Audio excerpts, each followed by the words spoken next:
I mean, let's make it clear. I was terrified. But employees, they don't know that. Like if you're working in They marketing, can't know that. We had 96% accuracy. Wow. I think we're now at 99.4%. Like, so we've increased and improved the accuracy by self-training. Because it used to be about Radiant 6 days was like 33% accuracy or something. I mean, it's absolutely. Like it was so irrelevant, wasn't it? Really, like you go, your sentiment's neutral, and it's like, what's neutral? And then it'd say, this is brilliant, this product. You'd be like, well, that's positive.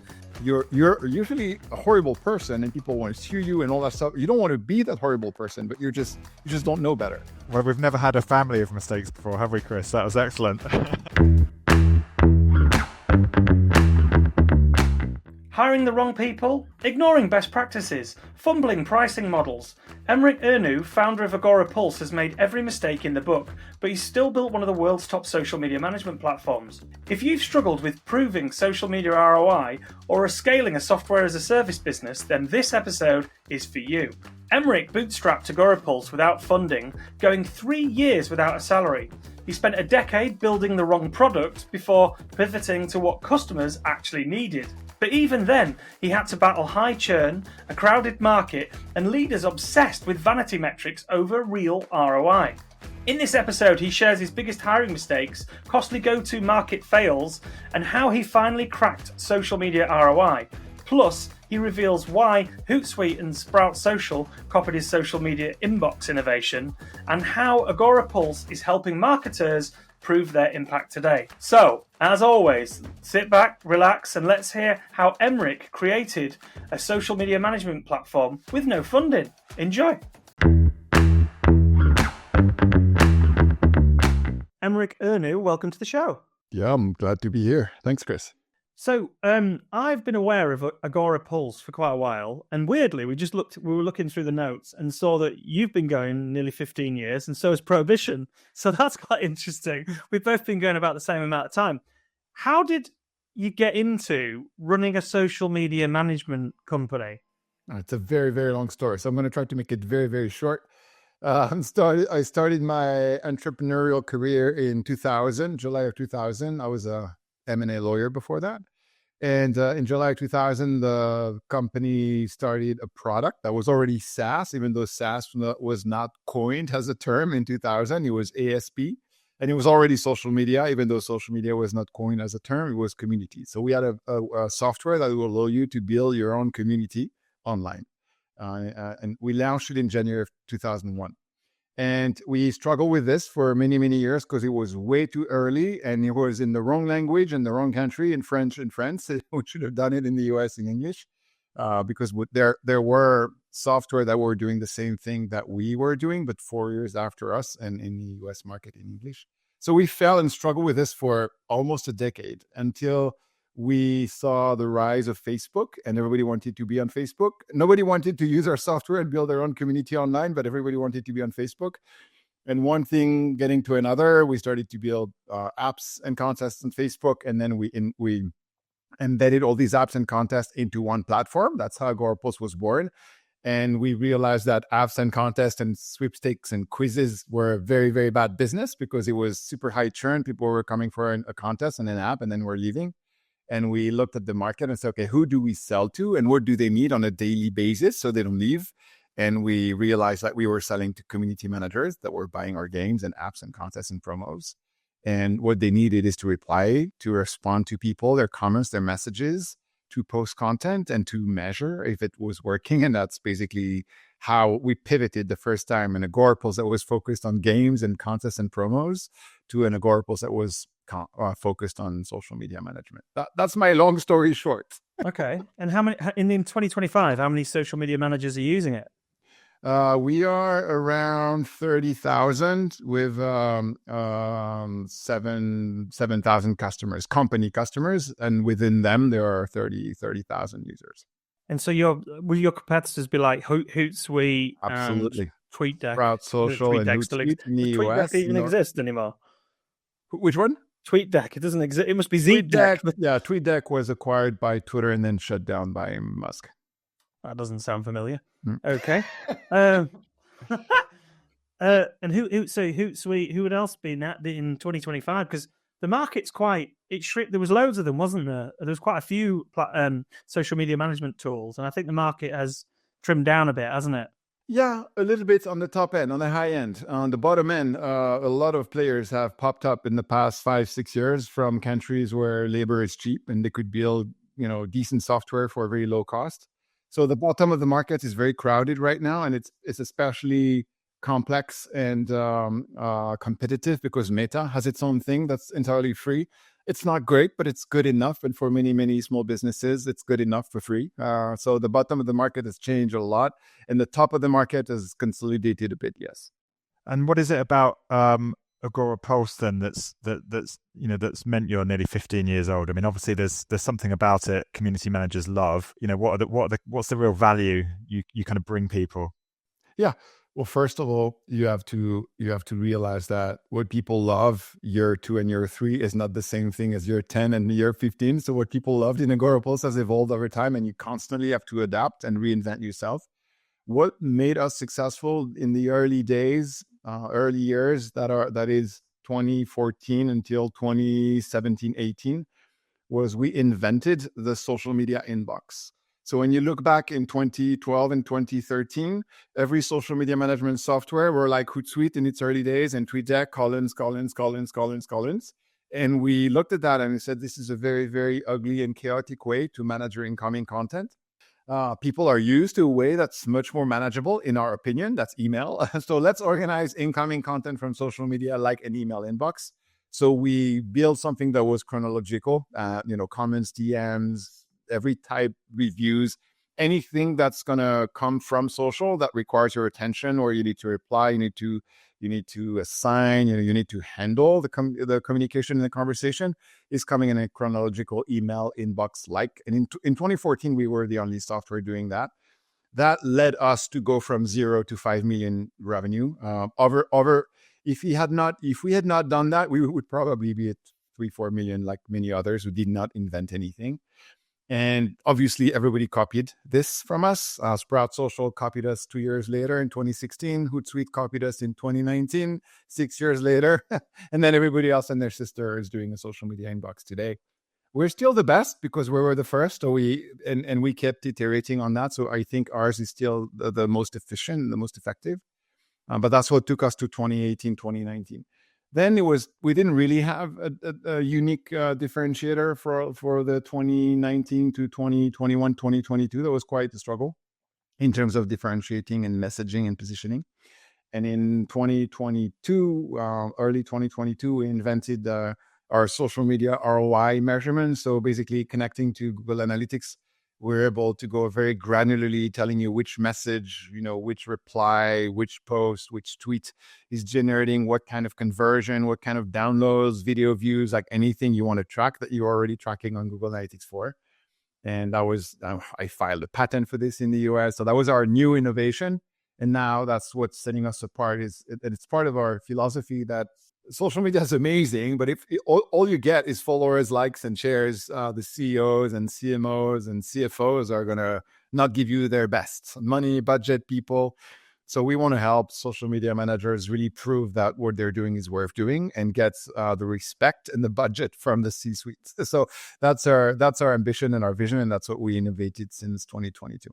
I've got a question. So Will and I have been doing social media monitoring since the days right back in the day. Was it called something 6? There was one called 6. Radiant 6. Radiant 6. Yeah. That was it. Now I'm taking you right back to it. And in them days, it was we used to get reports and reports and reports. And we'd be looking at, oh, right, wow, look at sentiment. Sentiment's really clever. We can see, working in PR, I can see how a brand is affected. We do a campaign. Is the brand positive? Is the brand negative? Is what's being said, just like you just said about ROI. However, you then went, okay, let's have a look at the sentiment. And then you click in the sentiment and it's all bullshit. Total bullshit. So I was like, a client would say, hey, Chris, I've seen your report. It's brilliant. Can you just ask us why we've got some positive sentiment on X? And then we click on it and it'd be like, this is such a shit product. And you're like, it didn't make any sense. So my question is this. In 2025, with AI, has sentiment got better? I was about to stop you right in your track and said Radiant 6 was like almost a decade ago. And at the time, the LLMs were very basic, and all the systems, the big data system, and the AI, the generative AI, because generative AI has not been invented by ChatGPT. It's been popularized and scaled by ChatGPT, but it has been used by software for the past decade. And the one that were using Radiant 6 at the time were very poor and not very trained. So the very big difference today is that it's constantly being. So now you can create LLMs that are going to check what the other LLM is doing, sentiment wise. So you have a first one that's giving sentiment, and then you train another one to go and check the first one, and you can do that in cascade and have 3 of them checking each other. So the accuracy right now is much better, but it's because you're constantly training it. At the time, we didn't have the means and the computing power and the ability and the LLMs to do the constant iteration and training. So it's still going to make mistakes, but because of the constant training, it's getting like, I think when we started ours 2 years ago, our own sentiment analysis based on OpenAI, we had 96% accuracy. Wow. I think we're now at 99.4%. Like, so we've increased and improved the accuracy by self-training. Because it used to be about Radiant 6 days was like 33% accuracy or something. I mean, it's absolutely. Like it was so irrelevant, wasn't it? Really, like you go, your sentiment's neutral, and it's like, what's neutral? And then it'd say, "This is brilliant, this product." You'd be like, "Well, that's positive." Yeah, it's really, really weird. So good to hear that it's moved on. So, social media ROI is obviously the sort of the panacea of social media, and you sort of talked about. I suppose vanity metrics. So, and we've been in a million meetings in the past where a chief exec said, I want 1 million followers. And you would say, what does that actually mean? Why do you want 1 million followers? Yeah. And that, well, talk to us, I suppose, about vanity metrics. What should we not be measuring and what should we be measuring in social media? And what is the market demanding? Yeah. So obviously, you're not going to be surprised if I tell you that the answer is not a simple answer. It's not a yes and no, or you should track that or you should not track that. Checking follower counts makes no sense if you don't know if your followers are the right ones. Checking follower counts, if all I get as followers on my LinkedIn page is social media managers for company with more than 200 employees, is a good metric to follow. So it's really about who are they? And you can know that because you can look at your stats on your LinkedIn. I'm picking LinkedIn because that's the one I'm paying the most attention to. But you can look at your LinkedIn page and see who are they, and then look at the new ones and say, are they social media managers? Are they marketers? Are they from small business? Are they from the geos and targeting? So long story short, you still want to track the audience and how the audience react to what you do, because it's not entirely vanity if it's the right audience and the reaction and the engagement is positive. Like, I mean, they're having, thumbs up and conversations with you on that. That's still relevant. And that's going to help you lead to the next step, which is what are they doing next? Are they going to my website? Are they interacting with my content on my website? Are they downloading the stuff that I'm giving them access to? Are they joining the communities that I invested a lot of money to help them? And eventually, are they doing a free trial and asking for a demo of my product? Like the low bottom of the funnel hanging fruits of business metrics. And all of these you need to track. It's not that there's good and bad metrics to track. It's that there's a good way and a bad way to track it. There's a way, how many followers do we have? Don't care who they are. That's really bad. Mm-hmm. How many likes do they are? Don't care. They're coming from a like farm in India that I'm paying a cent per like to some company that's selling them. Those are going to be the vanity stuff. But if you're doing it intentionally to get certain type of people doing certain type of actions, then everything that's happening next that's linked to your bottom line in your business is meaningful and is probably going to be much better, much bigger and much better in terms of quantity and quality. Interesting. And from your perspective then, I gave the chief exec example of just wanting 1 million random followers. Are businesses, particularly kind of leadership in businesses, getting more clued up when it comes to the potential and the power of social media? Or is this still this kind of vague idea about what social media is and what it can achieve? Is it taken seriously enough, I suppose, is the question. No, it's not. It's not. And they don't know. And mostly they don't know what they're talking about. But go ask a CEO of a 200, 300 people software company what they know about the effectiveness of the marketing automation in their HubSpot instance. I can bet you they don't know most of the time, but they know they get some email sent. They know they got a click through rate. They know they got a sign up rate. So they get reports from those things. So they understand what's the outcome. They understand what's the system's producing, but they don't understand how the system works. So if you show them social media, they don't understand what needs to be done and how it works. What they understand is, okay, give me the measurement. What do we get in the end, at the end of the machine? And that's why we focus so much on what can we give to social media managers and marketers who are doing social that they can bring to those people who will never understand what they do. I'm sorry, but it's not going to change, and help them speak that language. And does your ROI report then say, I don't know, the social media efforts from Embracing Marketing Mistakes achieved £3,000 worth of sales this month? Yep. It can do that. Yeah. Now, you're going to tell me, and you'll be right, I'm probably doing a lot more than £3,000. And I'm going to tell you, yes, you're certainly doing more than £3,000, because when you measure stuff with analytics, whatever the analytics is, even if it's HubSpot and Salesforce and it's perfectly tuned, you're only going to be able to measure what can be measured. All the word of mouth, all the dark social, or the friends that are telling their friends that they should try, oh, you should listen to Marketing Mistakes. It's such an amazing podcast. That is maybe generated by what you do, but it's never going to be trackable anyway. And that's usually the argument that people make to not go track social media. And what I tell them is that, yes, you're going to track the tip of the iceberg. But if you don't track the tip of the iceberg, there's probably no iceberg. And when you're navigating in the sea of marketing, you want to know where the icebergs are, because otherwise you're going to crash into them. So my take is measure the tips, so you know where are the islands of value that you can identify and double down on. Yeah, because when we were out in social, like many, many years ago, 14, 15 years ago, when the Facebook first came out, it was 100% reach. And each channel, you see it, it's now a model for launching social media. Let's launch a new social media product. Let's give it 100% reach, get everyone talking about it. Then let's get a couple of years in and reduce it to 80% and make it all about the algorithm. 70, 60, 50, 40, 30. And then eventually you get to 0%, well, 0.0 whatever, to go viral. And if you put a piece of content out, the chances are no one's going to see it unless you pay to play. Other than a couple of channels, which are YouTube and TikTok, which are discovery platforms, still work where it doesn't matter how many followers you've got, you still can discover content. So does Agorapulse help with that side of it? Because isn't organic social dead? Organic social is dead if you're starting from scratch and you're very small and nobody knows you. Yeah, don't have too high of a hope for organic social at your point. If you're me, we have a mini brand. We've been around for a long time. I have some level of thought leadership. I have dozens of thousands of people following me on LinkedIn.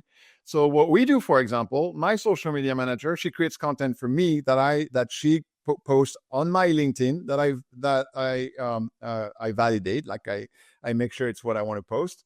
And she promotes webinars for our new features, videos for our new awards, whatever stuff. That is social media ready.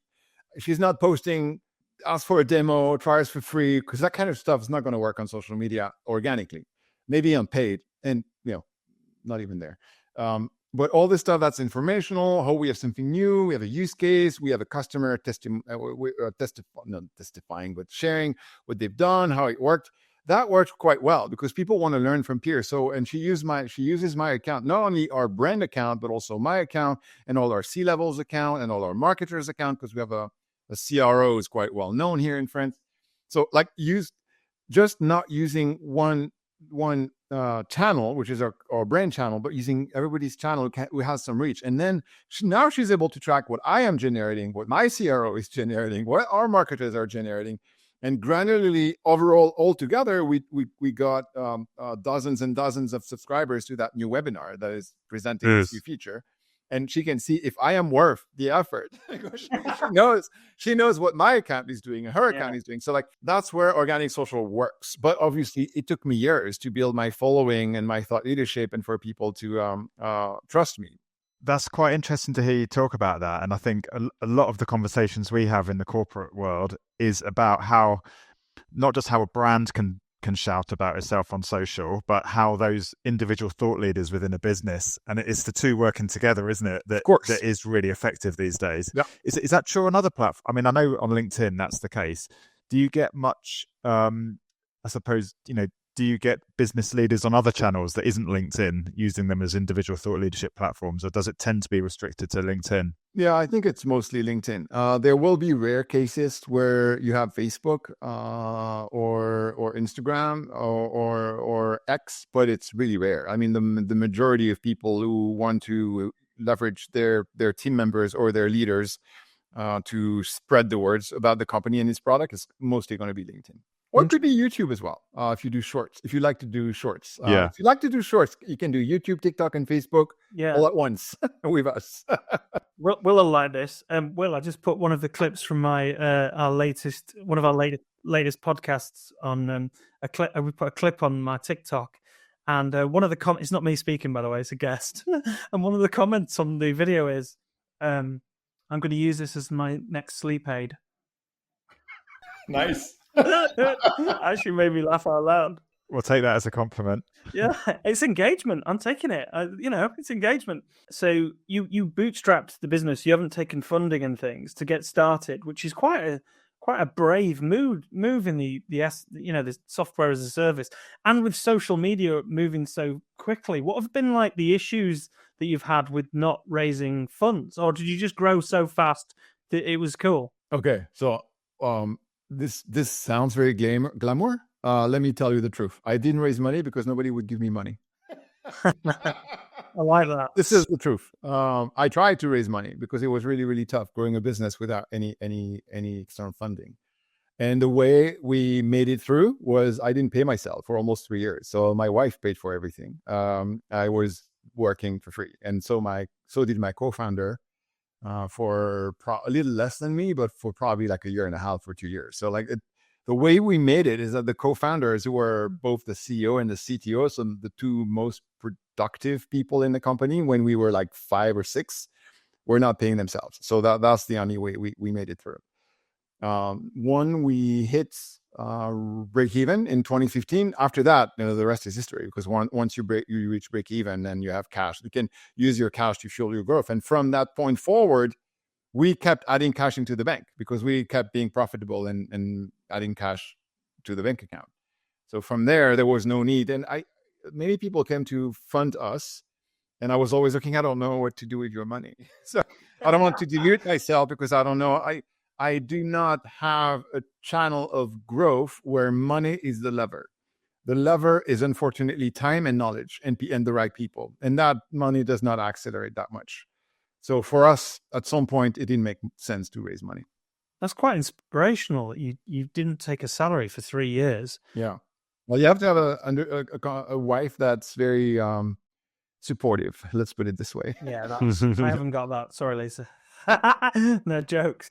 Yeah, I mean, it's amazing that you're able to do that. But I mean, from me as a founder, like having set out on your own, it is terrifying to know if you're going in the right direction. You have to believe what you're doing, don't you? And the fact that you did that with no money at all, because when I ran it myself, I was on minimum wage type side, because you just paid everybody else to make it work for quite a while. I mean, let's make it clear. I was terrified. But employees, they don't know that. Like if you're working in marketing, they can't know that. No, they don't.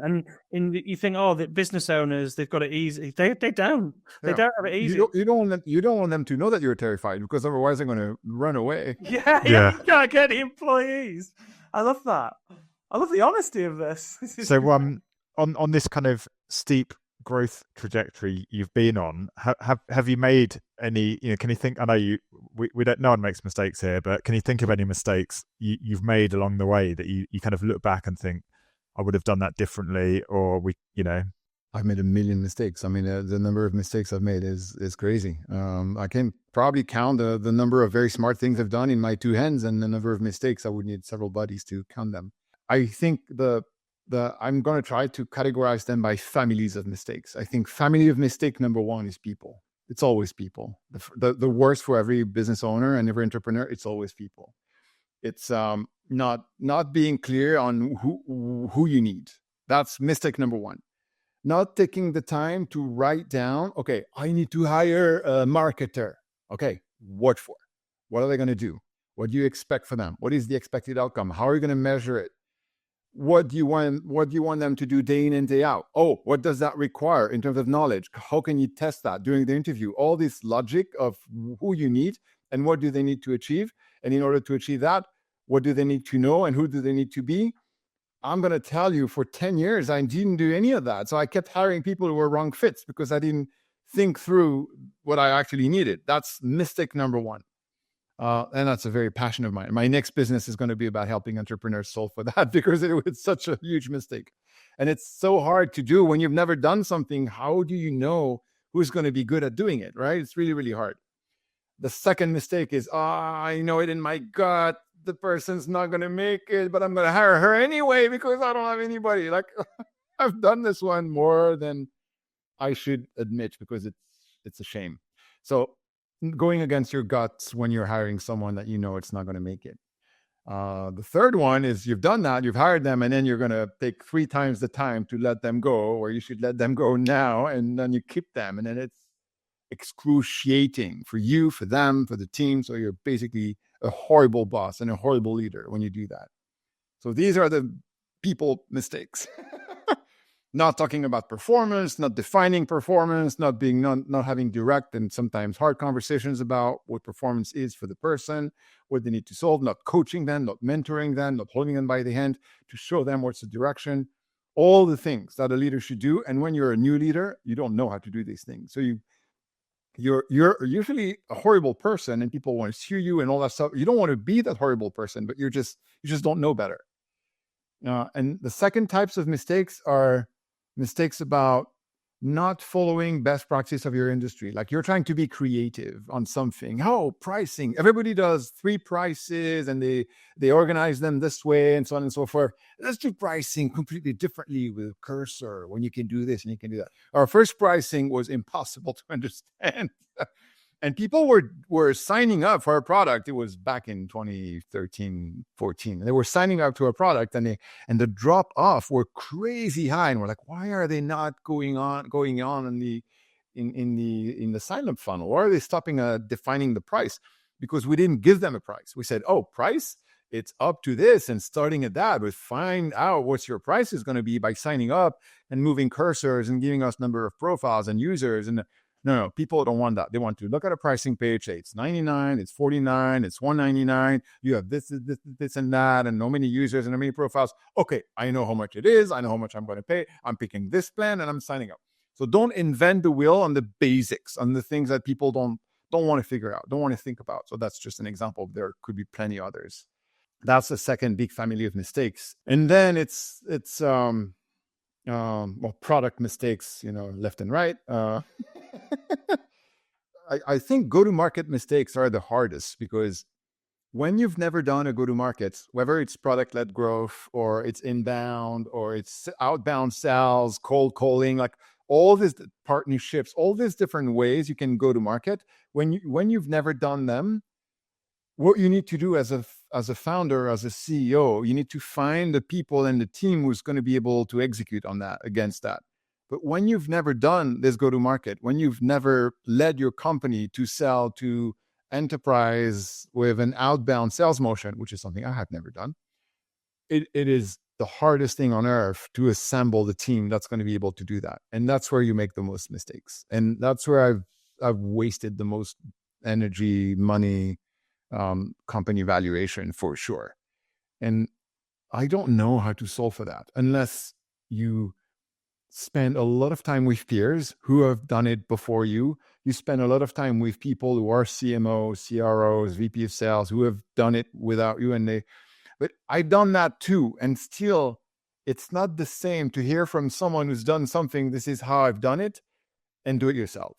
Because when you've done it yourself, you know it inside your guts how it's done. So you can really mentor and coach people.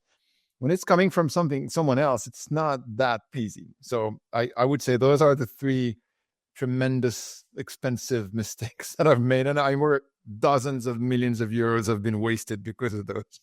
Well, we've never had a family of mistakes before, have we, Yeah. Chris? That was excellent. This is the marketing podcast, isn't it the 4 Ps? So we've got people. What is it? Place. Isn't it place? What are the 4 Ps? Will, come on, remind me. People, product, positioning, price, isn't it? The 4 Ps. Yeah, so I should know that. Positioning was the only, or maybe positioning was in there with the little Yeah, I slider. think on the positioning side, we've been lucky. Let's put it this way: we found a positioning that worked by random luck, and that's why I usually say, what success in entrepreneurship is 5%, 5% hard work and 95% luck. Everybody looks at me and say, "What? No, it's not true. You've worked hard. You deserve it." Da da da da da. And I say, yeah, the 5% hard work is condition precedent. If you don't do that, there will never be 95% luck. There will never be luck. So you have to do the 5%. But if you only do the hard work and you never have luck or never have good timing or never had, oh my God, that was a good place, good time, good people, like, lucky me, then having tremendous success is a really, really rare thing in entrepreneurship, to be honest. Some good hot tips in there, despite mistakes and hot tips. I've got a product question for you. So your Agorapulse, does it work with LinkedIn then? Is it, you measures all the LinkedIn, and what sort of bits and pieces can you get out of LinkedIn that you can't get out of if you just delved into LinkedIn analytics? Because I use LinkedIn extensively for promoting the pod and have done for years. And I'll look in the analytics to see what types of people, levels. I've got a newsletter in there. So what extra bits does yours do that you get from the API that, I don't know, that you can't get in the analytics that a normal person can get? Yeah, the one thing that you're going to get with us and you're not going to get in LinkedIn is that if I post something promoting one of our webinars, I'm going to know how many webinars attendees that I generated. And that's giving my my team the right level of motivation to keep posting through my accounts, because my accounts is generating signups. It's generating people who are actually doing stuff on our website for actions that we care about. I love the likes and the engagement and the comments, but at the end of the day, I want the leads. Yeah. So can't relate to that at all. I was just thinking, you're making me and Will think, actually, then if you could track your own effectiveness right down to an actual ROI result, that's actually quite powerful, because we've got HubSpot as well, and we use that and I'm in the report section of that all the time. But to tie it to my own personal LinkedIn would be quite interesting. Justin Welsh, does that ring the bell? He's a LinkedIn influencer. Yeah, I've heard his name. Yeah, we've worked with him. Tracking is posting every day, and is posting always a link to his training program. And so once you click that link, you can sign up to his newsletter or sign up to his training program. That's $200 a month, I think, or not, $200 a year, one shot. And then he has other programs, and now is able to track every newsletter sign up and every $200 he sells through every single post. And of course, he knew that LinkedIn was working for him and he got people sign up, and that was his only channel and stuff. But now he can know, what topic, what type of post, what type of time of the day of the week. So it goes much more granular and being very data driven onto, okay, what works really, really well for me. And now he can do that. So we're not revolutionizing anything else in terms of measuring the engagement, but we're really adding this layer of, okay, now let's talk about what business this is generating. And can we see any pattern by type of, content, day, time of the day, targeting, and so on. And so if you were a marketing manager and you're in a B2B business, because we've got B2B listeners and B2C, and let's say they've got, I don't know, 6 business leaders in their small business, and can they plug all 6 LinkedIns into your tool and track them all through one thing for the web? Is that how you're doing it for your own?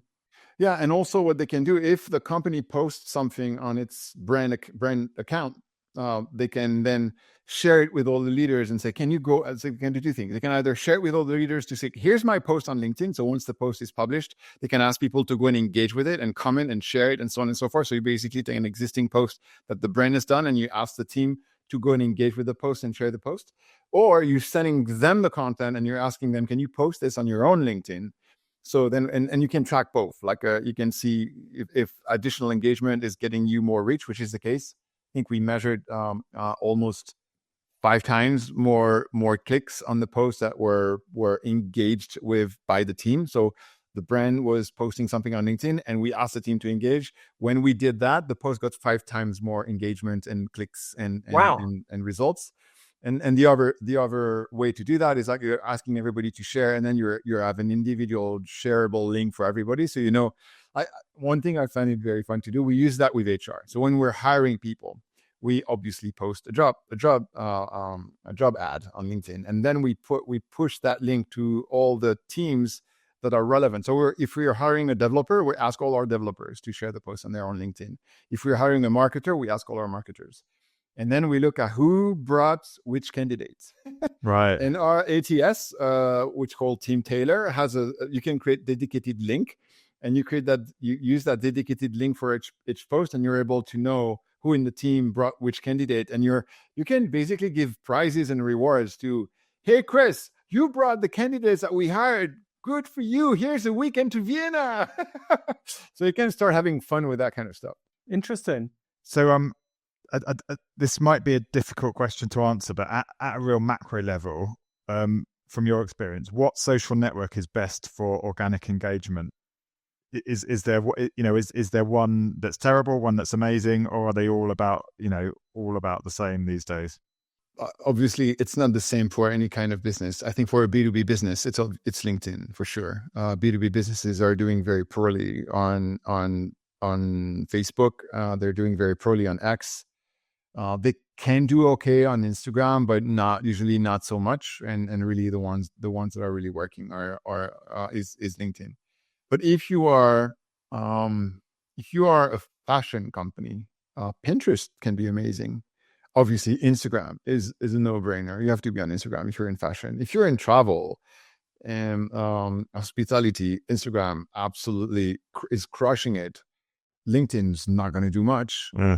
Pinterest can be amazing for hospitality and travel as well. So it really depends on the industry you're in. But the ones we see declining all over the place is X. X is going down for sure in terms of engagement, usage by brands and businesses.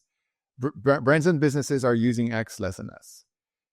They're trying Threads, they're trying Blue Sky, but it's still early on. It's still in their infancy, so it's really hard to make big bets on those. Yes. I think it boils down now mostly to Instagram versus LinkedIn. Interesting. And for some, Facebook. I was going to say, is there is there still a role for Facebook for marketers? I know everyone's still on it. We have a customer that's a ski resort. They're doing amazing on Facebook. So because their population, their followers are on Facebook. They're people like me, very young, right? Gen Z. In their 40s and 50s. So they are mostly on Facebook, and they are the people who have the money to take their families to ski resorts and stuff. So they're doing really well on Instagram as well, but they're still doing really well on Facebook. We don't do really well on Facebook, so our own experience is not really good on Facebook. But I see businesses that are still crushing it on Facebook and getting. I think if you B2C, you're gonna business to consumer, you're gonna do okay. If, like you say, if your demographic's a certain age, but Facebook does feel very old school. And hence why they changed the name to Meta. They thought that they foresaw the world was going to be all about the metaverse, and actually it's ended up being the AI verse, which is they just did it. I think they got caught with their pants down there. It just came from nowhere and gazumped them. Mind you, it gazumped Google as well, didn't it? They just didn't see AI being this big new revolution that it is. And AI feels like the new social media. It feels like the new buzzword. Do you remember when? I remember when social media, where there was people like leaving engineering to become social media consultants, and I was like, "What are you talking about?" Like, oh yeah, and they look at the process and talk about, and now you've got tools like what you guys do, which is doing the process, which makes it a whole lot easier. Yeah, video. I had a thought. A video works really well for people who have knowledge to share. So if you are in the knowledge business and you can share knowledge online, TikTok, YouTube, really, really powerful. If you are in education, universities, training, that kind of stuff, really, really good. Obviously, every influencer, it's all knowledge and content to share. So I know we are pretty active on YouTube, and our video content creator is doing a lot of shorts, and we see the results improving bit by bit. but it's no overnight success. It takes a big investment and a lot of time. No, we interviewed a YouTuber on the podcast last week, and which is going to come out soon, that episode. And the gist I'm getting is, if you want to be good on YouTube, you've just got to love the medium and just stick to that entire channel. Like you're talking about LinkedIn, you've got to be obsessed with YouTube to be a success, and not do anything. All the other stuff is like window dressing. Pure focus on YouTube, and you can still win. And especially if you're a good storyteller and you're good at making videos, basically. 2 examples on video and especially YouTube, but they also probably spread their videos on Instagram and TikTok and Facebook and everything that has vertical videos. My coach used to be Dan Martel. So Dan Martel used to be my coach, better this way. Is a business coach, SaaS coach in Canada. And good friend as well with Alex Hormozi. I don't know if you've heard of Alex Hormozi. He's very famous on YouTube. He has like 3 million followers. All he talks about, him and his wife Layla, they talk about business. They invest in businesses. They sold their first business at like 32 for 55 million. Like, they're immensely successful. So is Dan. And Dan is like almost at 1 million followers on YouTube after, I don't know, 4 years. It was very slow in the beginning. Now it's moving very fast. When you see the amount of money and means and teams that they have behind them to create that content, you're closing near $1 million per month in terms of content creation, team, and everything. It is, but they produce like 300 videos per day. The volume is crazy. So when you think about video creation, you're a brand, you're competing with these guys. Yeah. It like you said, it requires 100% commitment and budget, people, strategy, and a very, very clear focus on where you want to go with that. But the amazing thing about those platforms like TikTok and YouTube is they're still discovery platforms, whereas Facebook and other platforms aren't. You can't really go as viral. You can if you... I do think the algorithms watch each other a little bit as well. So if a video is doing quite well on one platform, suddenly it pops up on another. But yeah, it's sort of TikTok, the entertainment side, and YouTube is all entertainment or knowledge sharing. It's fascinating where it's gone. But the YouTube just hasn't really changed. I know it has changed, but it hasn't really changed that much, has it? But it's still there, up at the second biggest website. It's crazy. What are you using YouTube for? I use YouTube for information on electric cars, catamarans, and vacation. Those are the 3 things I love geeking about, or I'm dreaming of buying a boat one day, or that kind of stuff. And I watch videos of people testing, trying. Oh, here's a water maker that does X liters an hour, and this other water maker. Like, this is not entertainment. This is me like geeking out, and learning about stuff I want to buy at one point. And obviously, if you're selling water makers for boats, then it's a good place to invest, right? It's probably better than a blog. So it can be really good, but you have to be you have to know exactly what you want to achieve with that, and be very, very laser focused on it for a long period of time.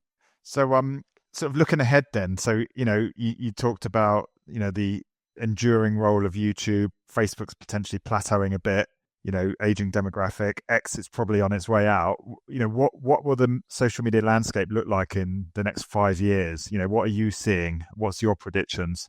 Yeah, my prediction is that LinkedIn's not going anywhere. For people for whom LinkedIn is the right spot now, it's going to stay the right spot. So B2B is still going to be mostly on LinkedIn. Thought leadership is going to be mostly on LinkedIn. Execs, C-levels, they're going to be mostly investing on LinkedIn to represent their companies and their businesses. I definitely see Instagram staying very strong, because it has remained strong in the past 4 years. There has been no decline. It's still going up. I do believe video is already big, but it's only getting bigger by the day. The reason why TikTok has been so successful so quickly is for the consumer, it's lazy. It's lazy to watch a video. It takes effort to read a text. I don't know about you, but when you have to read a tweet or a long Facebook post, like, okay, let's take a minute. Let's go to the restroom and read my Facebook post. Watching a video, you're in the subway, you're walking, you're on your treadmill, you have time to kill because you're waiting in the line. You just watch videos and scroll. It's crazy. I see my wife and I sometimes at night not good. You shouldn't do that. But we're in bed and we're like scrolling like stupid, silly people because it's laziness.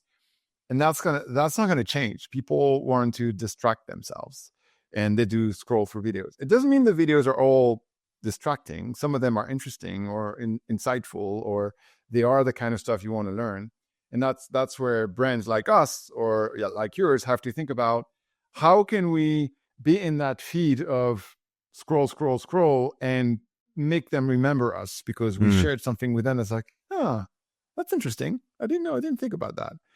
So that's the one thing that I think my team is doing well, is like thinking about how can we be there and be relevant and do more of that. So TikTok not going anywhere unless Donald Trump thinks it shouldn't be in America, but I'm not sure he's going to have the balls to do that. And any video, so the reels on Facebook, the reels on Instagram, so the cousin of the TikToks that everybody started their own. Apart from that, the threads and the blue skies, i.e. the potential next step, liberal step, or not Elon Musk version of Twitter X, I don't know. It's hard to say right now because it's not growing. It's growing.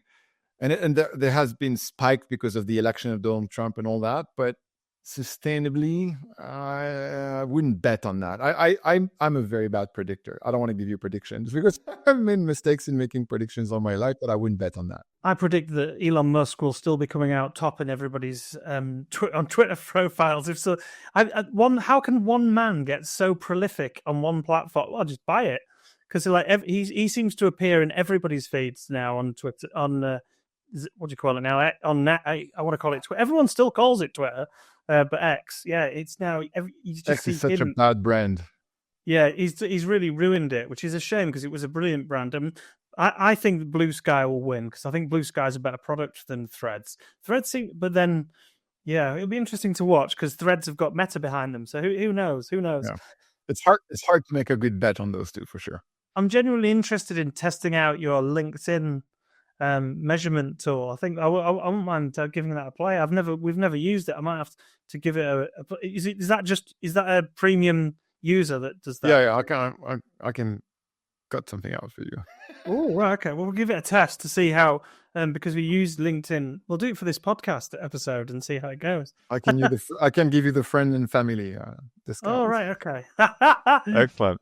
That's why you were bootstrapped, so you could hand out friends and family accounts. If people want to get hold of you, Emeric, what's the best way to do it? LinkedIn is the best way to get a hold of me. Yeah. And now that you've been on the show and we've let you get away, you gave us quite a few mistakes actually. If you were us, who's the next person you'd have on Embracing Marketing Mistakes and why? Who's the next person I would have on Embracing Marketing Mistakes and why? It would be Guillaume Moubèche, is the founder and CEO of Lemlist. That's a French startup that's very, very famous on the sales tech space. They are at 30 million AR, I think.